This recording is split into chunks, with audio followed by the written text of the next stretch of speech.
Peter Aldous. Thank you very much, Mr Deputy Speaker. This bill, unlike the Levelling Up and Regeneration Bill, on which we considered a further round of Lord's amendments yesterday, has progressed through Parliament quickly. Second reading in this place took place on 22nd April, and the bill will complete its passage today or tomorrow.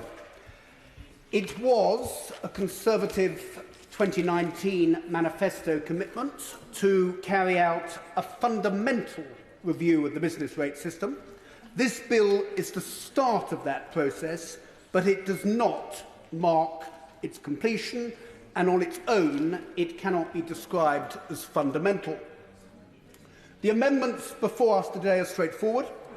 Lord's Amendment 3 is a drafting correction to omit a requirement relating to Wales, which is now obsolete. Lord's Amendments 1 and 2 relate to the new duty to notify. They cap the level of and increase the burden of proof required for penalties that would be applied for not complying with the obligation to give required information to the Valuation Office agency. They are to be welcomed, but as highlighted at the report stage, this burden should have been much reduced, and there should be reciprocal penalties on the VOA. Mr Deputy Speaker, as mentioned, this bill must mark the beginning of the reform of business rates and not the completion of the task. Business rates remain a heavy and uncertain burden on many businesses. They act as a brake on growth, they disincentivise capital investment, and they are a barrier to levelling up.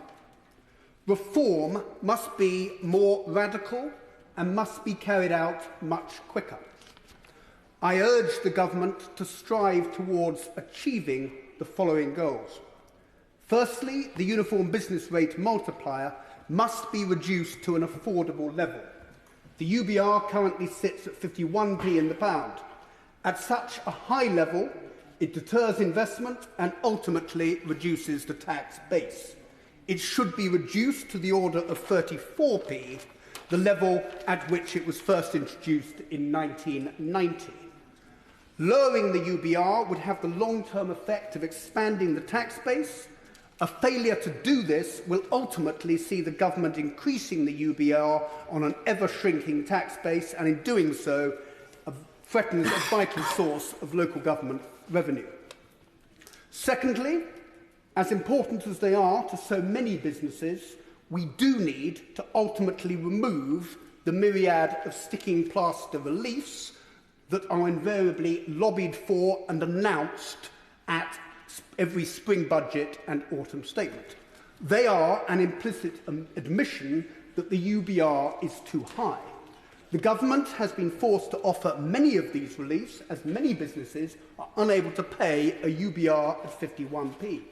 By removing these reliefs and reducing the UBR, the Government would simplify the system and would reduce the administrative burden on both ratepayers and the VOA. Instead of the annual cliff edges, as businesses lobby for and then nervously wait for a relief to be extended, such a reform would introduce an element of long-term certainty which would encourage investment.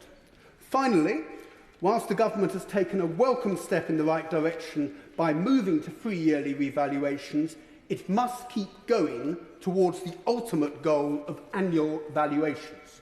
Shorter valuations are necessary to ensure that business rates respond to the dynamic and increasingly volatile movements of the market. It is vital that rateable values are assessed as frequently as possible so as to ensure that ratepayers are paying a fair amount. Mr Deputy Speaker, my final point is to express regret at the curtailment in the definition of a material change of circumstances. This is a provision that gives ratepayers recourse to pursue a relief on their business rates bills when circumstances outside of their control hinder their ability to run their businesses. Despite the Government's protestations, the bill effectively disapplies many common situations of material change that up to now have been acknowledged as such and are even described in the VOA's own guidance. Mr Deputy Speaker, in conclusion, this is the start of the reform of business rates, but it is not the finish. There is some way to go before we reach that Magnus Magnusson moment. I thank my honourable friend the Minister for listening to my concerns during the passage of this bill. I'm grateful to him for meeting me last month to discuss the situation. I've subsequently written to my honourable friend, the Financial Secretary of the Treasury, setting out some ideas as to how this reform process can be continued, and I would be grateful if he and her will commit to completing the task of fundamental review of business rates, which is so vital for businesses large and small all around the UK. Thank you, Sir. Does the Minister wish to respond?